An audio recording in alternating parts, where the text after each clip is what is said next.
Good evening.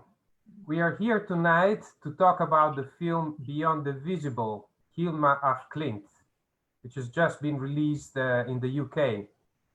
This event is hosted by the Drawing Room in collaboration with Modern Films, which is distributing the film in the UK and in Ireland.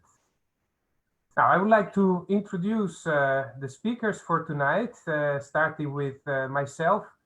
I am the director of the Center for the History of Hermetic Philosophy and Related Currents at the University of Amsterdam, and I am also the co-curator of the exhibition Not Without My Ghosts, which is presently running at the Drawing Room. And here we have our guests for tonight. We have Halina Dierschka, who is the director of the film, and Hedwig Martin Allen, who has been studying Hilma of Klint since 2017, going really deep into the papers and the notebooks of Klint, and she's also presently doing a PhD at the University of Amsterdam.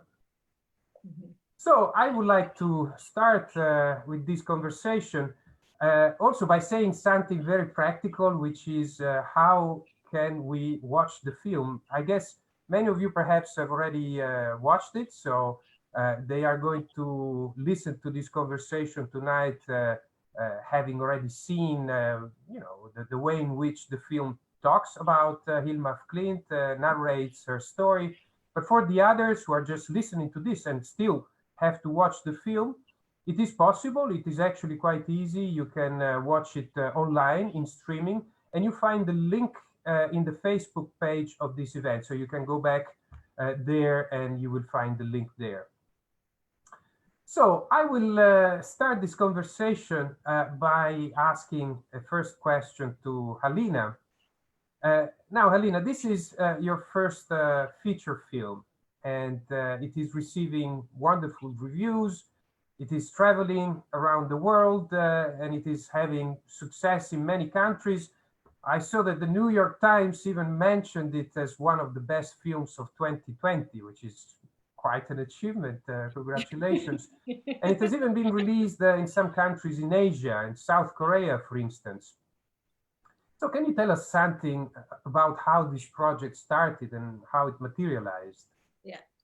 So good evening to everyone from me here in Berlin as well.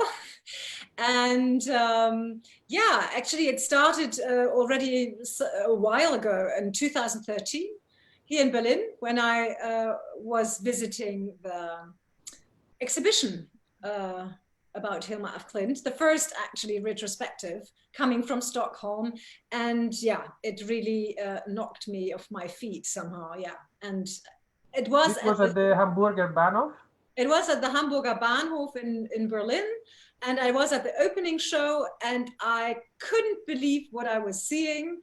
And I approached at this very evening Iris Müller-Westermann, the curator, and I asked her, is somebody doing a film in Sweden about Hilma af Klint? And she said, no, surprisingly, no. Very surprising. And I said, okay, now somebody is doing a film about Hilma af Klint. So please let me know if someone comes to you. And then actually we just started right away. Of course, it took a while to get some money, but that's how it all began. And it was very worthwhile. It was a good travel. But I am actually interested. Was it really difficult to find the funding for this kind of film? I mean, what is the perception at this moment already of Hilma? How is it easy to approach producers, people who would make this kind of funding available at this moment? Well, first of all, no, it was not easy to fund at all, and I think with documentary films, it's probably always hard to get funding. But Germany is quite a rich country in terms of funding, film funding, but really we couldn't get much money. And the reason why, the reason I have to repeat it all over again is because they thought, no, nobody knows her. Yeah, Okay. That's, yeah. Good. Then we would still be in our caves and still looking at some stone walls and single prints. But what was very astonishing, and that is something, I mean, Hedwig is from Sweden, that I didn't get a cent of money in Sweden. But I guess that is changing right now. So I think if you had to start all over again with this project, I think some money would be coming also. Yeah, probably. Yeah. So I should probably do a new project on Hilma af Klint. So yeah, probably that would work. Yeah. Now, there is something I have to tell you about your film. One of the things that I like the most about the film is the way in which you reconstruct how Hilma af Klint was actually painting from a very practical point of view. Because, you know, when you go to an exhibition of Hilma af Klint's paintings, the first thing that you see that is really striking is the size of some of the paintings, no? Yeah. And then you see some of the pictures of the photographs of Hilma af Klint, and you realize that probably she was not, you know, somebody very tall or very imposing. And there is some sense of disproportion there, like someone so petite could actually produce these large paintings. And then I you know, sometimes I was wondering, how did she do it actually? And by watching the film, I realized that actually there was a simple answer, that you could actually put things on the floor and then you know, paint it like this. So actually the interesting question for me, how, you know, how challenging or how difficult was it to think about the way in which Hilma was producing her works, keeping in mind that there is also this other aspect, the fact that apparently she was also producing her art in a very special state of consciousness, so in a very special state of mind. So how much of this went into your thinking when you were, you know, making the film? Yeah, I mean, of course, that was in my thinking from the very first moment, or very early, of course, because I knew I would do a film. And after I did the first research, I knew I would do a film about a person. And there were, when I started, I think there were three photographs of a person I wanted to make a film of. So of course you think of, you have to do some reenactments so that she can, but I thought also, this is the important point you mentioned, the size. I thought before, I mean, you can show a picture of Hilma af Klint, but we would never know how big it is, because you have to show someone standing in front of it. And then I thought, okay, she was a small person, she was not very tall. And so I thought, in a cinematic way, this is very interesting, of course. If you have huge paintings and a tiny little person doing it, that's very interesting. And of course, it is always interesting to look at people who are working. Always. I think this was really something very, very good about the film. I mean, as a choice, I think it was really excellent to see how she was actually going about it. That was super interesting to me. Yeah, it was. And I wanted to show the size and everything, and also about how she did the colors, because this anecdote of Ulla af Klint in the film, that the neighbors were asking themselves, what is she doing with his eggs, is of course fabulous. Even if you would make a feature live action film about Hilma af Klint, this would be a great scene, you know, people looking, oh, yeah, again, eggs, and so many, you know, we're out of eggs because Hilma af Klint bought them all, you know. I mean, this was funny. So I really liked that. And it's surprising. And it takes us back to a time, because she was doing this on tempera. So it takes you really back immediately at the time. And I also showed it from above, because then you get the whole picture with the size and everything. But what was also very important is that you don't see her. I have an actress, but we don't see her. This was important. And that I keep it, at least that I'm staying back a bit, that I'm not disturbing the real picture one can get from her in the film. But I really enjoyed it. And if I would have had more money, I would have done more of the reenactments. Yeah. Well, to me, even so, I think there is a very good balance there between the interviews, between, this kind of reenactments, the quotations also from the papers, the notebooks, and so on. Now, I wanted to ask a more general question, and this is actually also for Hedwig.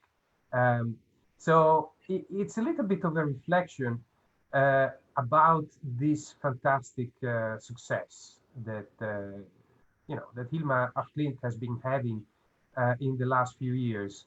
Um, she was exhibited actually for the first time in 1986 in a famous Los Angeles exhibition about the spiritual in abstract art.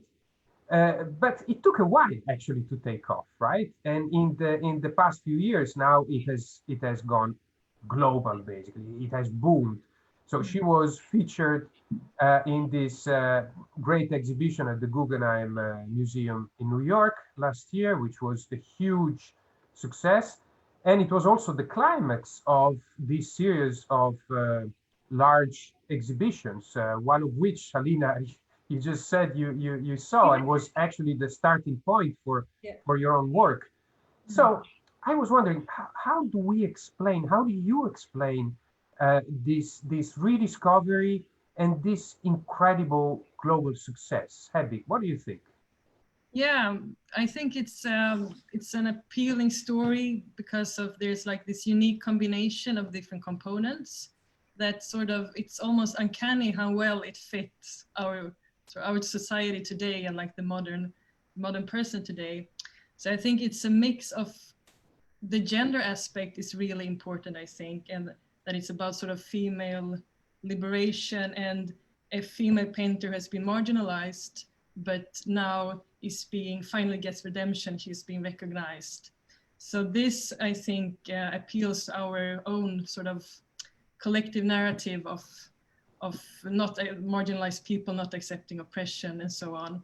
And then there's also a spiritual component which really appeals to us today, because it's this modern sort of secular spirituality that doesn't really look to a god, but more to energy, to like the sacred nature, to something higher and so forth. And then it's also, she was really a intelligent and talented artist. So that's not, even if there are all these other components, this is also very important that she made really good art that would have been radical also today. And that people seem to sort of react to in a specific way. It seems to appeal to people and their spiritual side. And I think this is important also in connection to the aspect of secrecy in our Klint's biography, that it's said that she wanted to keep the work secret for 20 years after her death. It's said that she didn't exhibit them during her lifetime, but we know that it's false now. But this sort of aspect of that these paintings were really meant for us today. So if you already sort of connect with Hilma, this becomes sort of another component that you feel that the paintings are really addressing you in this day and age. So I think it's like a combination of these different things that makes up, they are appealing to us one by one, but together it becomes a unique combination for sure. It becomes powerful. Yeah. Maybe I say, Marco, because you said about this show, and actually Hedwig and we met when I was doing the research for the film, and Hedwig was helping me reading a lot of the notebooks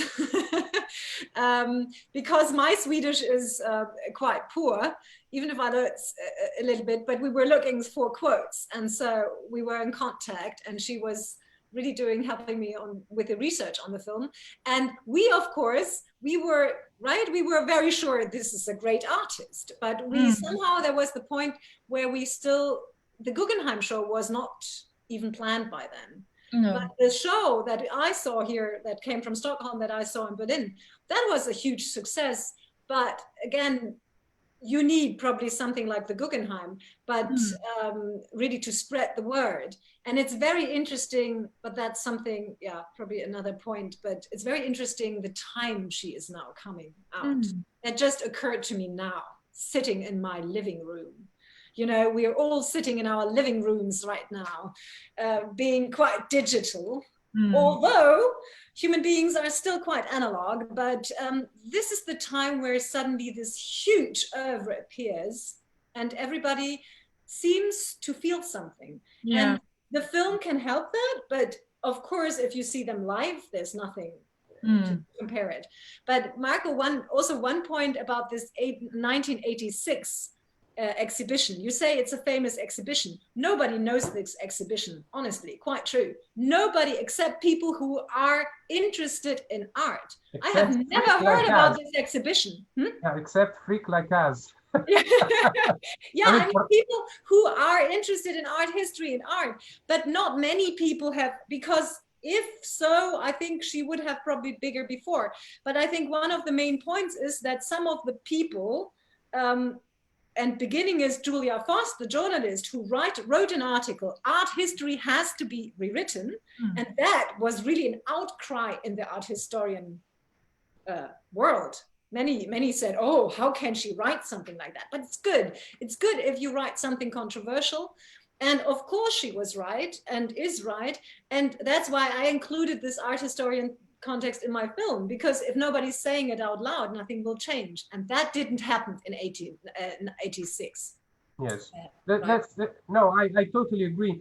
You know, about the perception of this 1986 exhibition, I have to say I am a bit double-minded, because on the one hand, it is clear, and I remember speaking also with the curator, Robert Tuchman, about it a few years back.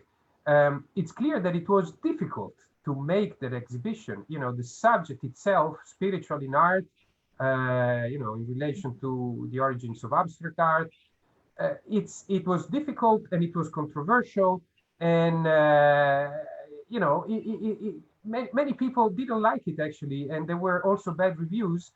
But at the same time, one thing that I always found interesting is that the catalog is still in print. So how many catalogs of old exhibitions you can still find easily? Even good exhibitions, sometimes you have to pay, you know, very high prices, because obviously they have sold out long ago. That's true. And so you cannot find it. But this is still in print. You can still find it easily, and it's not even that expensive. And so probably not because of Kandinsky. Sorry? Not because of Kandinsky. Not because of Kandinsky, no, I wouldn't say that. Although, you know, we all love Kandinsky, I guess, but I think it is also because of something else, because you can find plenty of catalogs of Kandinsky. You don't need to buy that if you're interested in Kandinsky. You buy that catalog if you're interested in something else. That's the reality. Okay, I wanted to say something to our public at this moment. And it is the fact that later on it will be possible also to answer some of your questions, perhaps not all of them. So I guess maybe a selection will have to be made, but it is possible to ask questions to us in the Facebook interface. So if you're interested, and if there are things that are not being mentioned, just post your question there. Now, I wanted to move on to another aspect, which I think is really crucial, and is really highlighted, you know, in the film in a very strong way. I think rightly so. And it is the issue of feminism.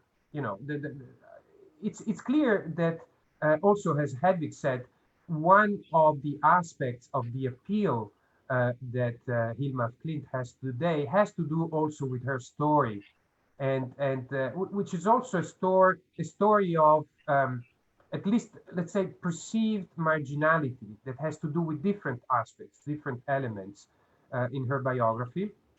But obviously, the fact that she was a woman working in a particular period, in a particular time, as an artist does have relevance.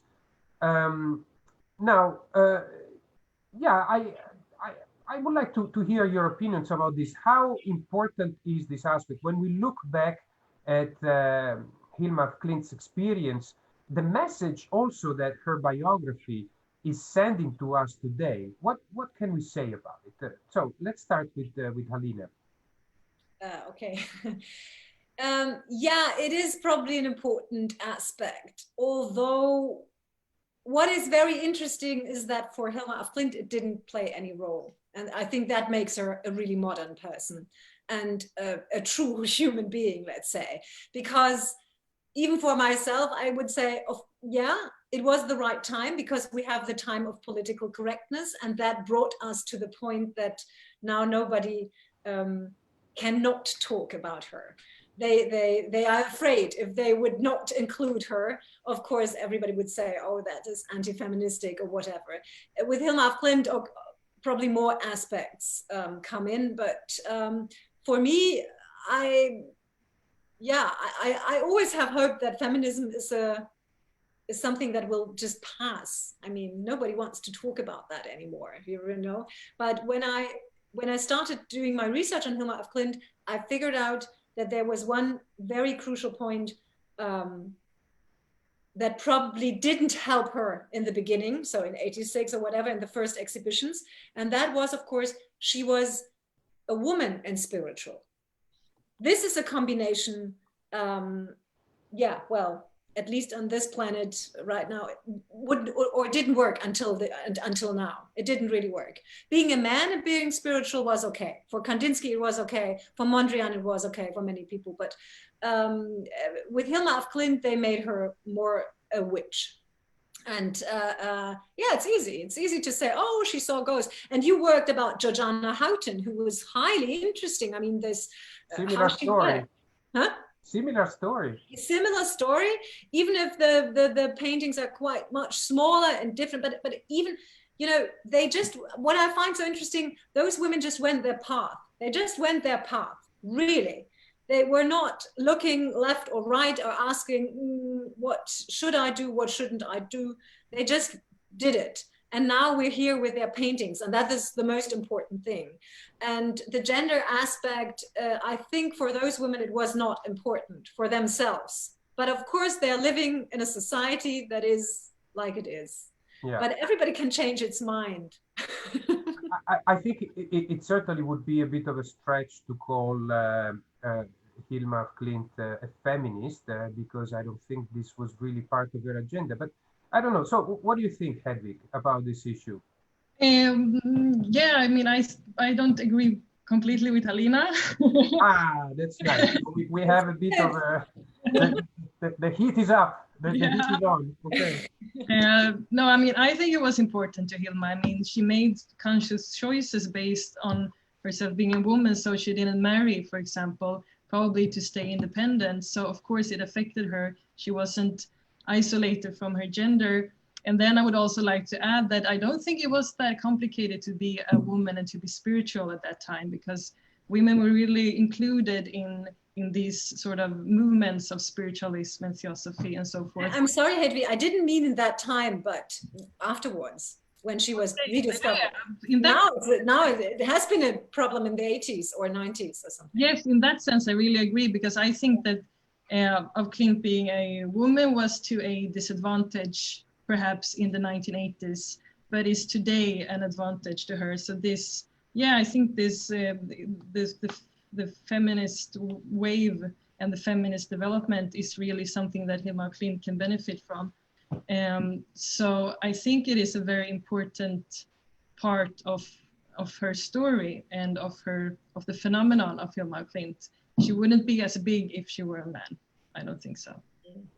Well, the interesting thing, you know, I would probably situate myself a little bit in the middle between the two of you, in the sense that it's very clear that in such movements as spiritualism and theosophy, women played a very, very important role, a prominent role. Actually, it was one of the few places in society at the time where they could really have leading roles, and this would be sort of acknowledged, accepted. But how this would be perceived by outsiders, by the rest of society, that's of course a bit of a more complicated question. So they could take on leading roles within those movements, but how this would have to be translated into something else outside of these movements, yeah, is of course a bit more difficult. Yeah. Now, for me, actually, I have to say the interesting thing is not only you know, Hilma af Klint's own story. You know, what we can see about the way in which she could produce the art that she produced, and at the same time being a woman in a world that perhaps in some cases, to a certain extent, was also hostile to her and generally perhaps to independent women. What is interesting to me, and this is also part of the success that Klint had, is how this can serve as an inspiration to women artists today, contemporary artists. Because the big question, perhaps, that we can also ask ourselves is if the system of art, even today, remains a largely male-dominated world. And in fact, although it is, I would assume much easier today to be a woman artist, still, maybe women artists have to struggle, perhaps more than their male counterparts. So I think that this example can serve as an inspiration, and it's not just Hilma af Klint there, but of course other examples could also be mentioned. You mentioned Georgiana Houghton, of course. Yeah, but Marco, just to mention, you're absolutely right. But the difference with the art world, even by then, and Hilma af Klint and also Georgiana Houghton, they didn't want to be part. I don't think Hilma af Klint's aim was to be part of an art historical context. She had a bigger vision in mind, and this bigger vision is working. Yeah, and it is working. That's why 600,000 people come to see the Guggenheim show. It is working when you're standing in front of the paintings. And just to mention that you're right, you're absolutely right. And even by then, if Hilma af Klint would have had a supporter, I think she probably wouldn't have said, no, let's exhibit it, but not under every condition. She needed a good condition for it. So I understand that, and I actually agree with you. And I think I have said it on other occasions that this, for instance, is a very interesting difference with Georgiana Houghton, who, on the other hand, really tried to exhibit her works also in more, let's say, formal, traditional art contexts. Okay, well, in the end, it didn't necessarily go that well, but still we can see that there are similar stories that can take also different options, so to speak. Mm-hmm. So I think there is something else that I would like to mention at this point, and it is this idea of Hilma af Klint as a pioneer of abstract art. And this is something also that comes across very strongly in the film. It is, of course, the point that art historian Julia Voss is making also. That was about the article that she wrote. So art history has to be rewritten. Now we see that there was such an artist as Hilma af Klint doing these things. So, well, actually, this is something that is playing a big role. And in fact, the very exhibition at the Moderna Museum in Stockholm that traveled around for a while was also titled Pioneer of Abstract Art. So I wanted to hear from Hedvig, what do you think of this concept that was so important also to, as part of the success of this exhibition? No, I completely understand, it is really important to make the point that Hilma is part of the art history, although the concept of abstract art is a bit complicated and it is not entirely easy to just insert af Klint into the art history and that's it. So we need to maybe look at the definition of abstract art and to see, what this allows for. And perhaps, perhaps the definition of abstract art needs to be rewritten. That's also a possibility, but it's not completely easy to just insert af Klint. But this is also, we together sort of decide what is truth. So if enough people start to reference af Klint as an abstract pioneer, in the end, she will become one, I guess. And that's, that's fine for me, but also as a scholar, I find it very interesting to actually look at, what is abstract art and how can Hilma af Klint fit into it, or how doesn't she fit into it? That's a really interesting question. And I'm not really sure what I think yet. So this is, ask me in 3.5 years and I can give you an answer. When you're finished with your project, yes, yeah, of course. But not right now. But it's a really, I think it was very important. It was very important for her success to be labeled an abstract artist. And I'm totally for that. Yeah. So one of the objections, in fact, about the idea of including her in the canon of abstract art is the fact that she was not theorizing abstraction, which is what artists like Kandinsky and Mondrian were doing. So they were producing the art, but they were also publishing their ideas about why this would be necessary as an aesthetic and formal move. So what do you think about this, Halina? This is an interesting objection. Yeah, I don't understand this objection, honestly. This is something really interesting. Of course, what I really love about Hilma af Klint and about her art, and that she comes out now, she is making a lot of trouble to people who think, oh, that's how it is. And oh, that's how it was. And then they see, oh no, now we have to include her. And by the way, she is included. I just got a new book. This is just about women artists, but Hilma af Klint is now in here and she was not mentioned. So art history is rewritten. Now we have a painting. She is, of course, and mentioned as the pioneer of abstract art. And even more people who are writing. There's a novel, a German novel, has nothing to do with art, and she is mentioned there in this novel. Many people just saying, "Oh, she is mentioned," but that's good. It's happening anyway. But I think the art world, of course, will still struggle a bit with that. But honestly, I didn't understand this argument at all. I don't understand why people say, oh, she didn't know anybody. She didn't exchange letters with Mondrian or Kandinsky, or maybe she did, and we just don't know. We'll see. The research is going on. But well, Hedwig will tell us at some point. Yeah, Hedwig will tell us first. But but you see, though I never understood this argument, because what does that mean? Is just someone a great artist if he is included? And of course, a woman couldn't be included in this time. We don't have women included in these male circles by this time, or even nowadays. But so that couldn't happen. But now she's out and she's great, and everybody thinks she's great, and there's no question of it. And of course, many artists, male and female, have been overlooked by the time. A lot of artists. And she is now coming out and disturbing everything. And I really love that. I really love that she disturbs everyone.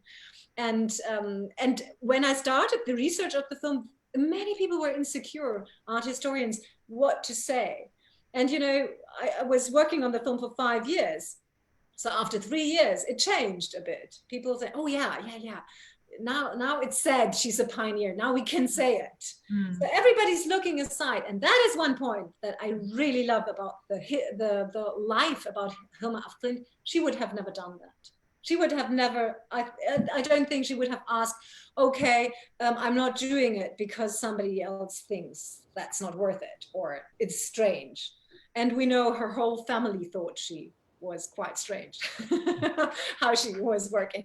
Yeah, and yet the family featured also quite prominently in the film. So apparently they have changed their mind now. Yeah. They're very proud. I guess they were also very supportive. Very. Johan af Klint was very supportive, and we had a wonderful time in Sweden, driving around to all the places where Hilma have been. And I was many times in the archive, and also one time with Hedwig later when the archive changed. And that was a nice part of the film, discovering things for the first time. Because when I went to the archive the first time, there was someone with me, and I asked, what is that? And they looked at me, we don't know. And I said, okay. Or for example, the exhibition of the London letters. I know we had to make a lot of photographs because that was not digitalized. And I had it. And I said, and I asked Iris and many persons, why there's a letter and she's talking about the exhibition, what happened? And they said, we don't know. And I had it in the film to say, okay, we don't know if it happens, but it looks like. And she was writing with this woman from Den Haag and also from Amsterdam. And so they were writing, exchanging about this exhibition, and nobody knew what happened.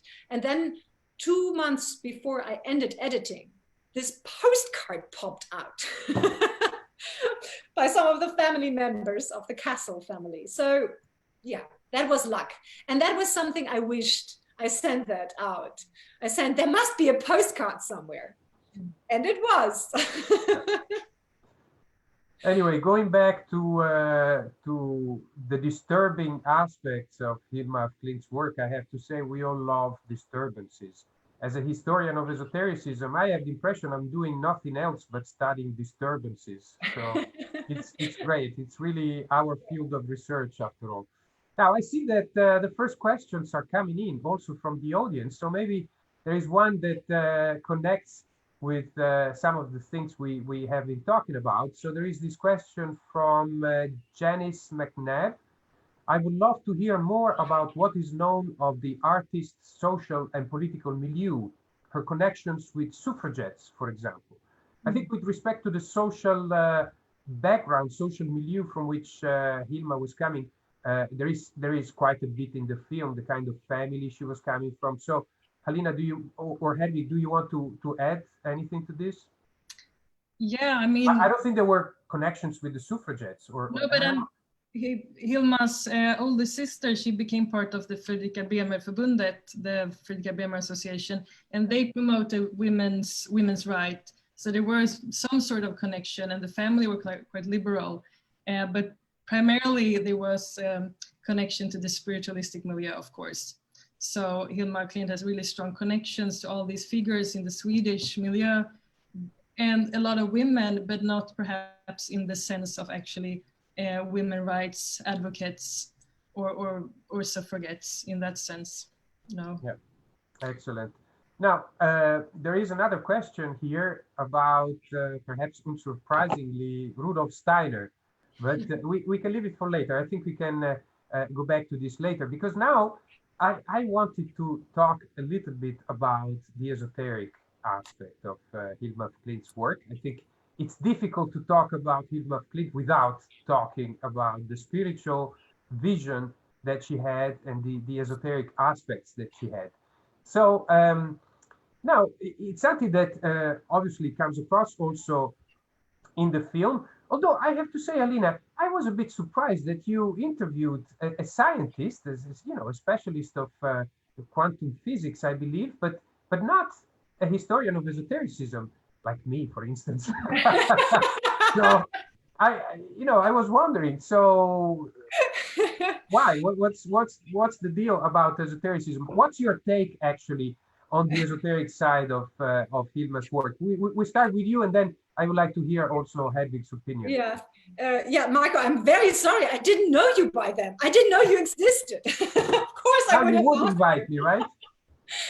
Yeah. No, I mean, the thing is, yes, I thought about that. I thought about whom am I including to talk about the spiritual side? And when I was doing the research, and in the very beginning, it was very clear that the spiritual side, everybody looked at it as a little bit like, okay, how do we talk about that? And I, for myself, have discovered you can't talk about spiritualism with people who absolutely are reluctant that this is something that probably exists. And I wanted to introduce the whole spirituality also in the film in a natural way. And I think in the natural way, how probably Hilma af Klint, how natural it was to her. And that's why I start with the science, because honestly, Marco, what can be more spiritual than quantum physics? I mean, I had a fabulous interview. Oh, and by the way, the DVD is coming out by the end of the year. And I have more of the interview with this scientist. I mean, it's very interesting because you think, oh, that's so great. I don't understand everything. And it's not very logical, but it seems to be right. So that was the way I wanted to come on the back door to the spirituality, to let people know, you know what? Even in physics, we have discovered things that are true, And we know we can't explain them, but it's true that we can't explain them. And this seems to be insane, but that's how it is. It's proved. It's even proved. So just to make a point that even science is never science as it is. It's always moving on, you know. There was a point where people thought the world is flat. And, you know, so everything is moving. And I hope that people wouldn't be afraid of this whole spiritual context. And I think in a way, this is working quite well. And of course, a lot of people are interested in Hilma af Klint on the spiritual side, especially. But then you can dive in deeper. And then, of course, and Iris Müller-Westermann was also a very good speaker on this whole spiritual point, because I think the most important thing is that you can understand that when you are standing in front of these pictures, because the energy that is coming out, this is something that people do feel and appreciate, and they are very grateful. I mean, I've traveled with the film a lot, and I can see that people are absolutely relieved and grateful that somebody finally put it down. I mean, that's how I felt in front of the paintings. I thought, oh yeah, finally, yeah. I feel it too. I feel it too, and I am not afraid of that aspect, of course. So I wanted to hear Hedwig's take on it. Is it how deep do we have to go into this esoteric dimension in order to understand Hilma af Klint's work? Can we understand anything without that aspect? No, I don't think so, but I think it's interesting because what you communicate in your film, Helena, is this more sort of general spirituality that appeals to us today, which is very beautifully made in your film. So it's you know, beautiful shots of nature and so forth. And this is something that I think many people read into Hilma af Klint, but in fact, she was much more situated in the context of her time. So she was doing a lot of things that we perhaps wouldn't really understand today. And I think this is, I mean, it's all, we do cherry pick a bit when it comes to Hilma af Klint. So we do pick out the parts that we like. So perhaps, you know, her notebooks, the ratio between like scientific references and reference to spirituality and to the Rosicrucian Brotherhood and to all these things that we don't understand is perhaps 10%, 90%. So it's really, we do pick out the scientific parts and the parts that appeal to us today. So in that sense, I think it would be better if we also looked more to the esoteric side and actually went in more deeply into what Hilma af Klint was doing at the time and what she believed in. And that would also put another light to her artworks. So it would be easier to understand them as well.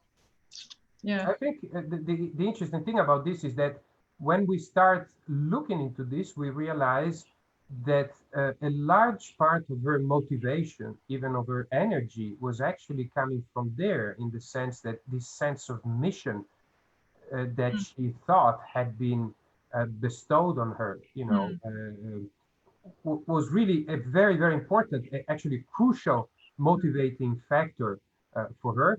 And then we start comparing perhaps her case to other similar cases, and we realize that in fact this has been important in similar ways also for other artists, whether women or not. So, but would you say that that is connected directly to esotericism?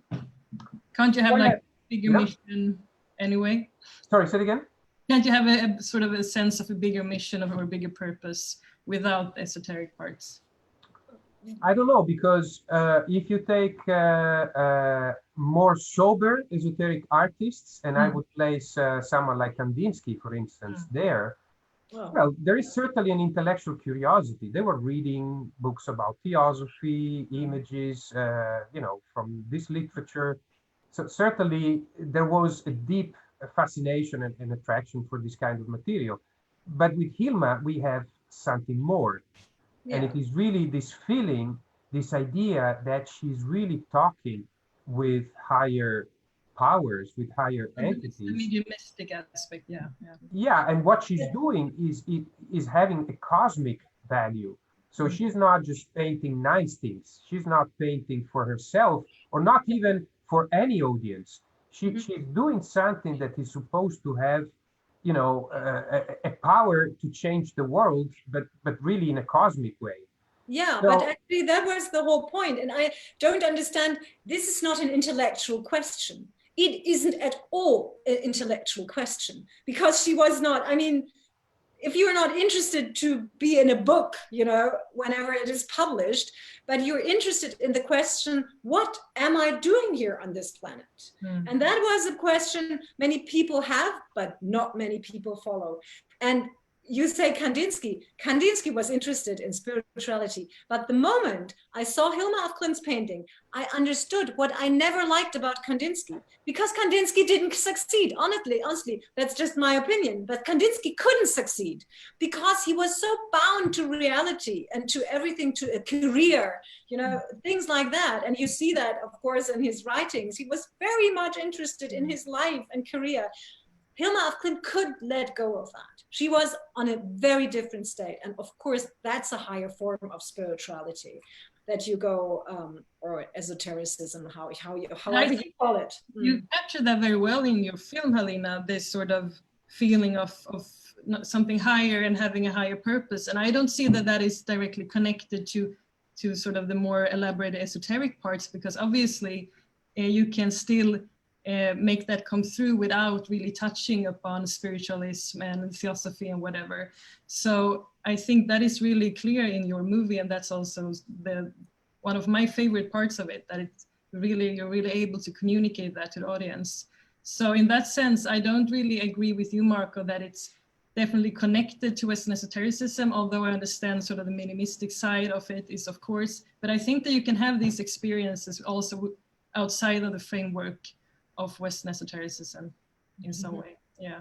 No, but I actually agree with you. I actually agree with you in the sense that obviously we shouldn't, and that's probably something that you see sometimes in some esoteric milieus where everything is reduced to that experience. In fact, it's very clear that you can be a wonderful, amazing artist without having any kind of interest in esotericism, without ever having any kind of mediumistic experience. So that's absolutely clear. All sorts of combinations and configurations are possible. And by the way, there are many esoteric artists who are really producing crack. So, I mean, just to be frank. So, but that's just an opinion. Well, yeah, okay. It's certainly an opinion. But what I want to say is that there is not a necessary link, like, a kind of unilinear transmission from one to the other. Like, okay, if you're doing esotericism, then you're going to be a cool artist. That's not necessarily the case. Talent is also important. There has to be something like a gift that is there. And and interestingly enough, sometimes these artists conceptualize this and saying, well, I was chosen by the higher powers because I was a good artist. So that makes sense after all. Yeah. Anyways, Hilma af Klint obviously was involved in all sorts of esoteric movements and material. You have spiritualism, you have theosophy, you have anthroposophy. And so, as I said, predictably, here comes the question about Rudolf Steiner. So, who also features in the film, I mean, not in the reenactment, but still. So here is the question from Serena Thompson. No, sorry, that was not the question about Rudolf Steiner, my mistake. So Laura Hudson, I read that Rudolf Steiner was so critical of her work when she asked him to look at her work that it stopped her painting. Is that correct? And could you comment on it? So I will leave it to Hedwig, because I think she has made discoveries. She has looked into this story more deeply than anybody else. So what do you think? Well, the short answer is no, it's not correct. So it is true that af Klint and Steiner met in 1908 when Steiner visited Stockholm for a lecture.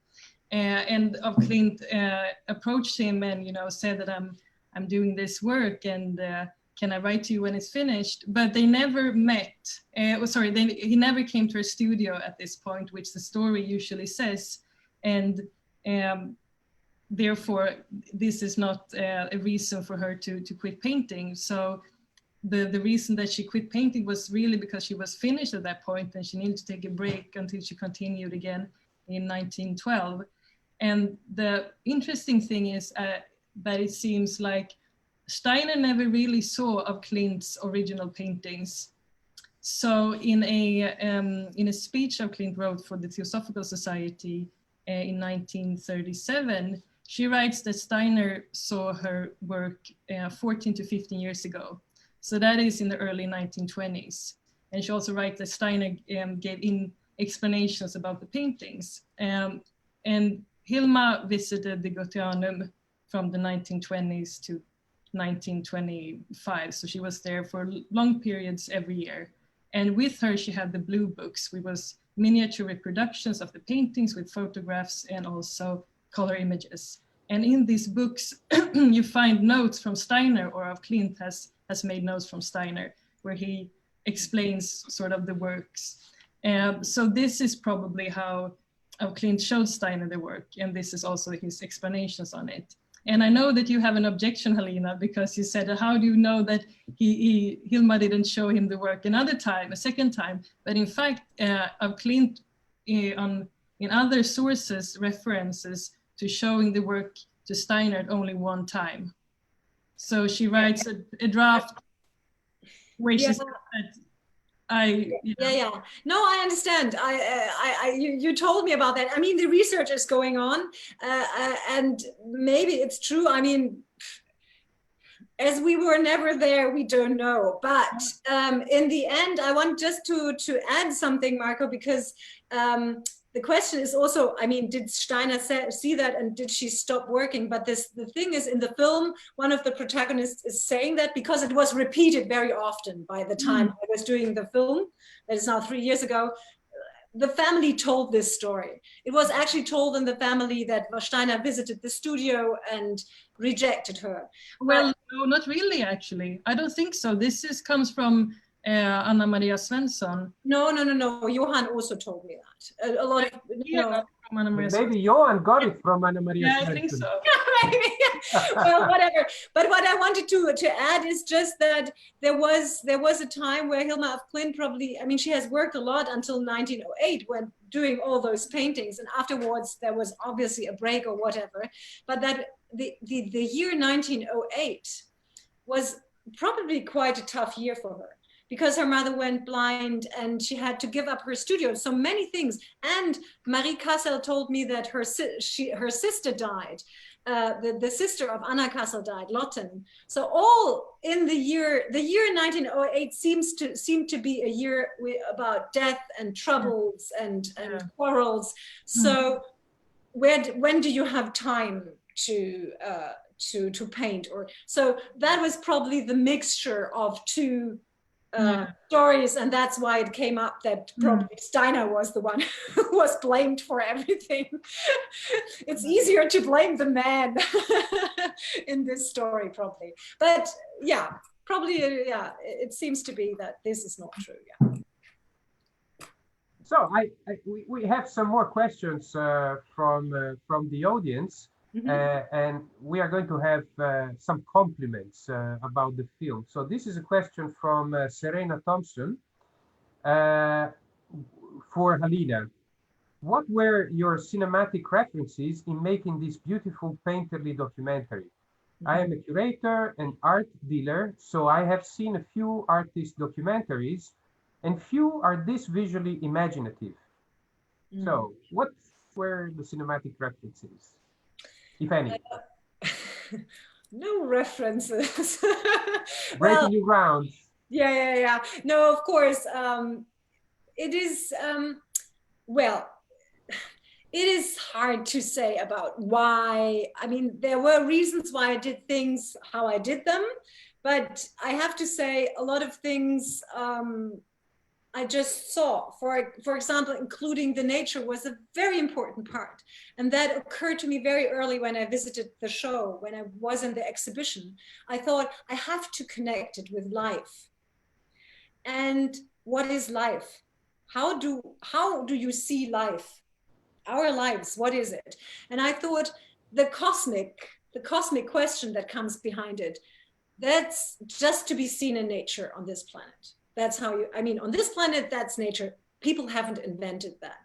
And so that became a huge role. And then, of course, I needed to create paintings who wouldn't disturb the rest of the great Hilma af Klint paintings, for example. I mean, she's so beautiful paintings. You have to create something that is not disturbing, but probably naturally coming in with that.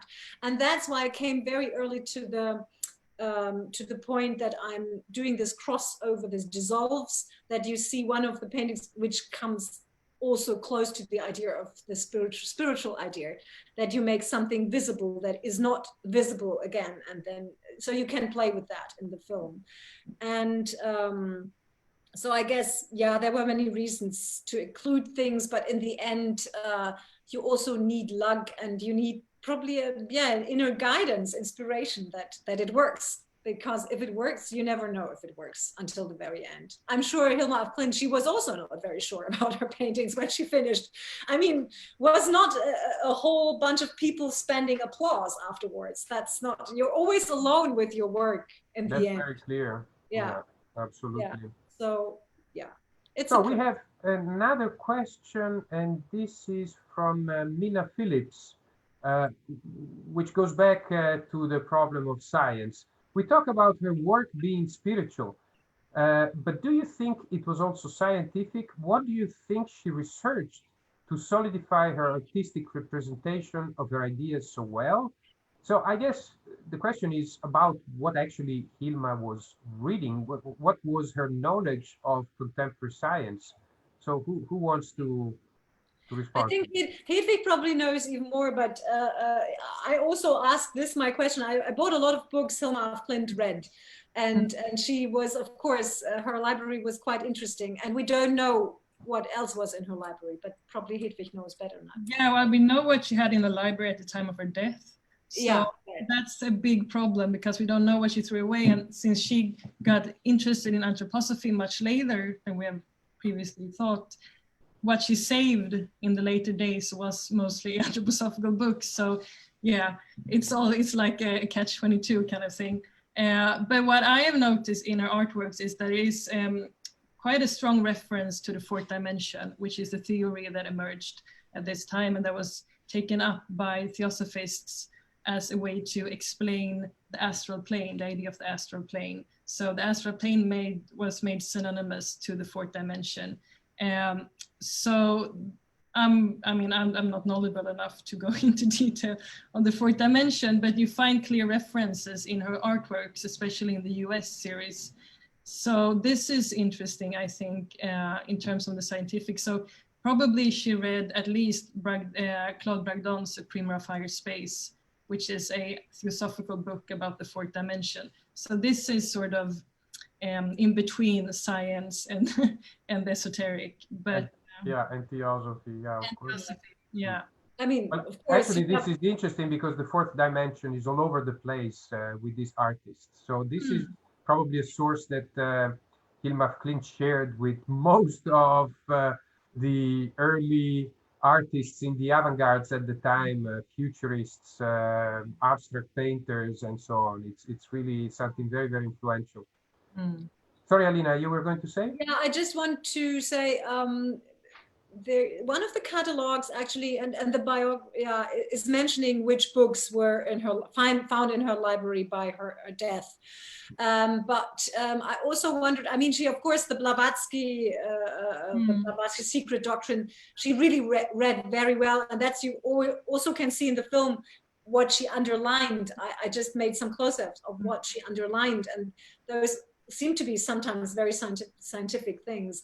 And of course, Carl Duprel, I always wondered if because she read, of course, Meister Eckhart, a lot of the philosophical things, but I wondered if she knew Jakob Böhme, for example. Jakob Böhme if you look at those, all of those paintings by people who were interested in esotericism, spirituality, in the end, there's a resemblance with yeah, all, but you have to think about that this has also been picked up before by theosophy and so forth. So these right, types of yeah. images can have been transmitted to Klint without her actually reading the primary sources, so to speak. Yeah, but she had, I mean, she had a lot of books about, yeah, I mean, and also a book about Tycho Brahe. I don't know Yeah. Tycho Brahe, the astronomist who had his astronomical tower on the island Ven, where she also wanted to build her temple, which we all hope will happen someday. Well, we'll see about that. So I think we can conclude here. We are at the end of our time. Yeah. I would like to remind you that this was a very, very nice conversation that we had about the film on Hilma af Klint that has just been released in the UK, Beyond the Visible, Hilma af Klint. This event was hosted by the Drawing Room in collaboration with Modern Films, which is distributing the film in the UK. You can watch the film by clicking on the link that is present in the Facebook page for this event.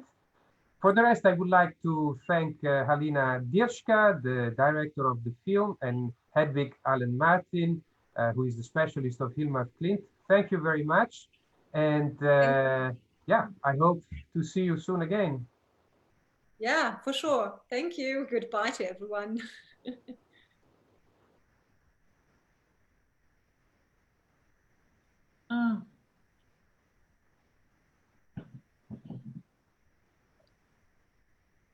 We're still here? So asking about the name of